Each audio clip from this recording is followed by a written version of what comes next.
आकाशवाणी छत्रपती संभाजीनगर केंद्र प्रासंगिक.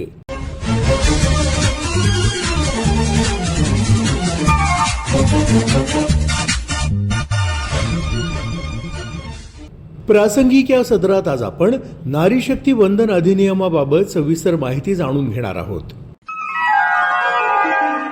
नारी शक्ती वंदन अधिनियम हा लोकसभा, राज्य विधानसभा आणि दिल्ली विधानसभेत महिलांना 33% म्हणजे 1/3 जागा राखीव ठेवणारा 2023 मध्ये संमत झालेला कायदा आहे. या कायद्याचा मुख्य उद्देश महिलांना केवळ मतदार म्हणूनच नव्हे तर निर्णायक नेत्या म्हणूनही स्थापित करणे हा आहे. सध्या लोकसभेत महिलांचा सहभाग केवळ 14% आसपास आहे आणि यात सुधारणा करण्यासाठी हा कायदा आवश्यक मानला जातो. या कायद्यानुसार लोकसभा आणि राज्य विधानसभा आणि दिल्ली विधानसभेतील एकूण जागांपैकी 33% म्हणजेच 1/3 जागा महिलांसाठी राखीव ठेवल्या जातील. हे आरक्षण केवळ सर्वसाधारण जागांनाच नव्हे तर अनुसूचित जाती आणि अनुसूचित जमातींसाठी राखीव असलेल्या जागांनाही समानतेने लागू होईल. हा कायदा लागू झाल्यानंतर देशाच्या संसद आणि विधानसभेतील प्रत्येक तिसरा सदस्य महिला असेल. या कायद्याचं आणखी एक महत्त्वाचं वैशिष्ट्य म्हणजे राखीव जागांच्या आलटून पालटून वाटपाची तरतूद. यानुसार प्रत्येक मतदारसंघ पुनर्रचनेनंतर महिलांसाठी राखीव जागा वेगवेगळ्या मतदारसंघांमध्ये आलटून पालटून दिल्या जातील. यामुळे राज्याच्या सर्व भागांना महिलांना समान प्रतिनिधित्व मिळेल आणि महिलांचं नेतृत्व राज्याचंच नव्हे तर देशाच्या कानाकोपऱ्यात पोहोचेल हे सुनिश्चित होईल. ही संपूर्ण आरक्षण प्रणाली सुरुवातीला 15 वर्षांसाठी लागू केली जात आहे. तथापि काळाची गरज आणि देशाच्या परिस्थितीनुसार हा कालावधी वाढवण्याचा अधिकार संसदेला असेल. देशाच्या निम्म्या लोकसंख्येला शासन आणि धोरण निर्मितीच्या मुख्य प्रवाहात आणण्याचा हा एक शक्तिशाली प्रयत्न आहे. कायद्यातील तरतुदींनुसार नवीन जनगणनेची आकडेवारी प्रसिद्ध झाल्यावर आणि त्या आधारावर जागांचे नवीन परिसीमन पूर्ण झाल्यावरच महिला आरक्षण प्रभावी होईल. मात्र अद्याप जनगणनेची आकडेवारी येण्यास विलंब असल्याने गेल्या वेळच्या जनगणनेच्या आकडेवारीनुसार हा कायदा लागू करण्याचा सरकारचा मानस आहे. महिलांना त्यांचा हक्क देण्यासाठी लोकसभेतील एकूण जागांची संख्या 543 वरून 816 पर्यंत वाढवणं हा सरकारचा एक प्रमुख प्रस्ताव आहे. छत्रपती संभाजीनगर इथले माजी सहाय्यक महान्याय अभिकर्ता ज्येष्ठ विधिज्ञ संजीव देशपांडे यांनी नारी शक्ती वंदन अधिनियमाबाबत विविध पैलूंवर प्रकाश टाकला. ते म्हणाले, नमस्कार, मी संजीव देशपांडे उच्च न्यायालयामध्ये विधिज्ञ व्यवसाय करतो. डॉक्टर आंबेडकरांनी घटना समितीमध्ये महिलांची भागीदारी वाढवण्यासाठी खूप प्रामाणिक प्रयत्न केले होते. त्यावेळेला जेव्हा यावर चर्चा झाली तेव्हा अनुसूचित जातीमधील महिलांसाठी आरक्षणाचा विषय आला तेव्हा हंसा मेहता, दुर्गाबाई देशमुख आणि इतर काही जणींनी असं मत व्यक्त केलं होतं, न्याय आम्हाला पाहिजे, आम्हाला तुम्ही असे वेगळे प्रिव्हिलेजेस दिल्यासारखं काही करू नका. आणि मग त्यावेळेला ही सूचना महिलांच्या आरक्षणाची मागे पडली होती. आपण जर जगभराचा अभ्यास केला तर असं लक्षात येतं की भारतामध्ये साधारणतः लोकसभेमध्ये 15% महिला आज विद्यमान आहेत. जवळपास 10-12 राज्यांमध्ये हे प्रमाण महिला प्रतिनिधित्वाचं 10% कमी आहे. आपण जर जागतिक आढावा घेतला तर स्वीडन सारख्या देशामध्ये, स्वीडन, नॉर्वे, दक्षिण आफ्रिका या देशामध्ये 45% जास्त महिला या राष्ट्रीय संसदेमध्ये आहेत. ऑस्ट्रेलिया, फ्रान्स, जर्मनी वगैरे या देशांमध्येही चांगलं प्रतिनिधित्व महिलांना आहे. त्या पार्श्वभूमीवर भारतामध्येही असे प्रयत्न मागील काळातही झाले, परंतु कधी कोणी विधेयकाची प्रत फाडली तर कधी कोणी त्याला वेगवेगळ्या प्रकारचे आक्षेप घेऊन हे विधेयक काही मंजूर होऊ शकलं नाही. अखेर माननीय नरेंद्र मोदी यांच्या नेतृत्वाखाली 19 सप्टेंबर 2023 रोजी ही घटना दुरुस्ती मंजूर करण्यात आली आणि त्यामध्ये महिलांना 33% प्रतिनिधित्व देण्याची संवैधानिक तरतूद ही करण्यात आली. मात्र त्यावेळेला अपेक्षित असं होतं की आपली जनगणना होईल, त्यानंतर मतदारसंघांची पुनर्रचना होईल. काही तांत्रिक कारणांमुळे जनगणना ही होऊ शकत नाही. त्याचप्रमाणे मग मतदारसंघांची पुनर्रचना करण्यातही अडचण निर्माण होते.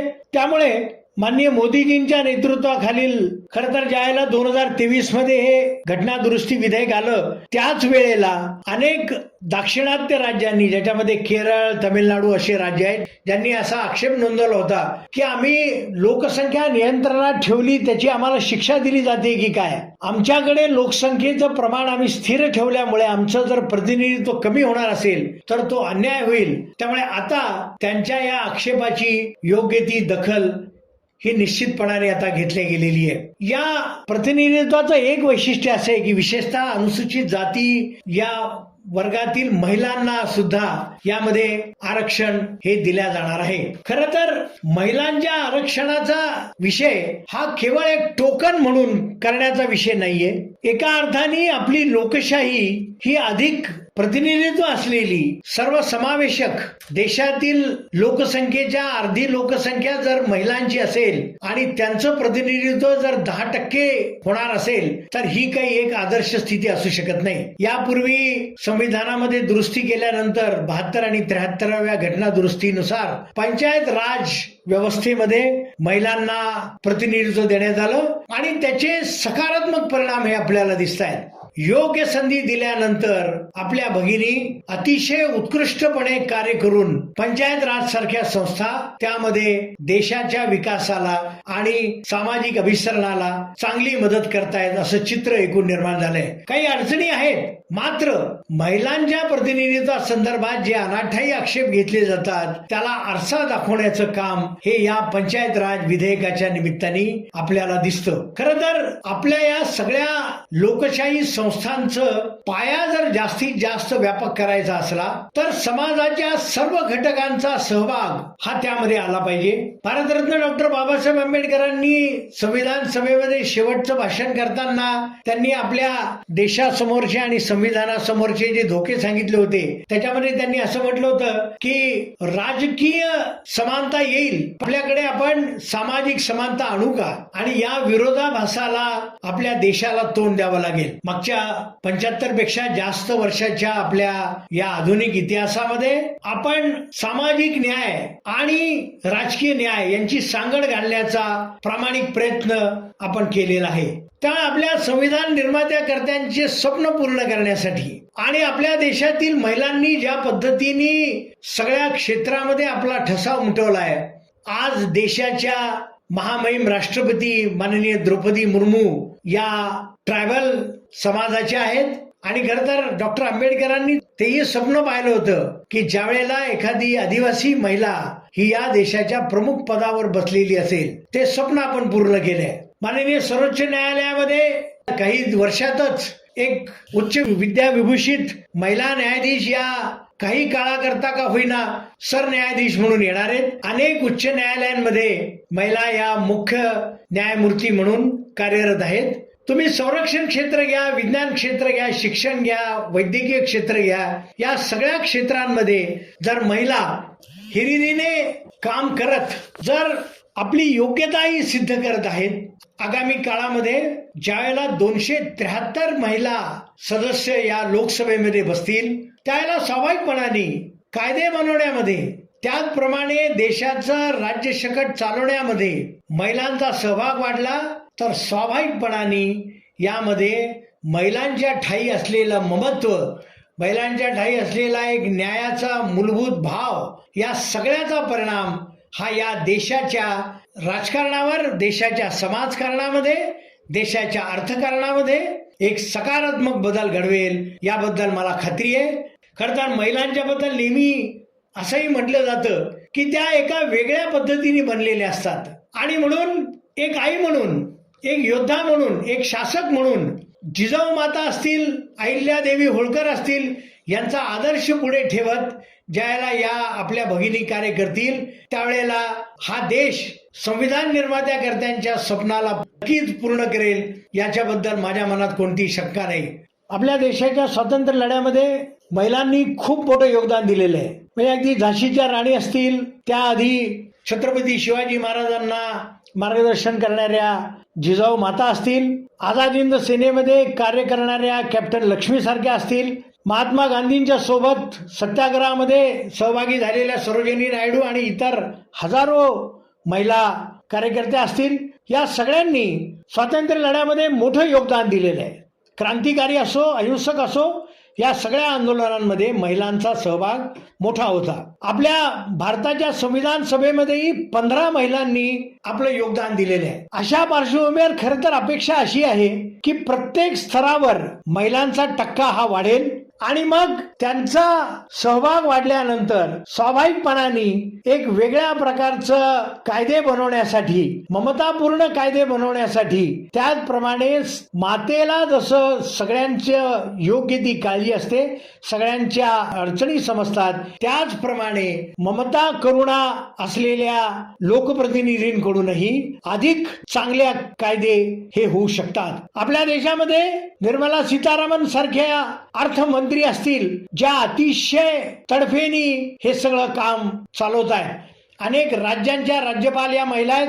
जीवनाच्या प्रत्येक क्षेत्रामध्ये महिलांनी आपलं योगदान दिलेलं आहे. भारताने जे उपग्रह आपण पाठवतो त्याच्याही संशोधनामध्ये, कार्यान्वयामध्ये आपल्या महिला भगिनींचा खूप मोठ्या प्रमाणावर सहभाग असतो. आणि अगदी अलीकडच्या काळामध्ये ऑपरेशन सिंदूर सारख्या एका पराक्रमी गोष्टीमध्ये सुद्धा आपण पाहिलं की कशा पद्धतीने आपल्या भगिनी या पत्रकार परिषद घेऊन कणखरपणाने या सगळ्या समस्यांना, सगळ्या गोष्टी जनतेसमोर योग्य पद्धतीने मांडत होत्या. त्यामुळे योग्य प्रतिनिधित्व मिळालं तर आपल्या भगिनी कुठेही कमी नाहीत.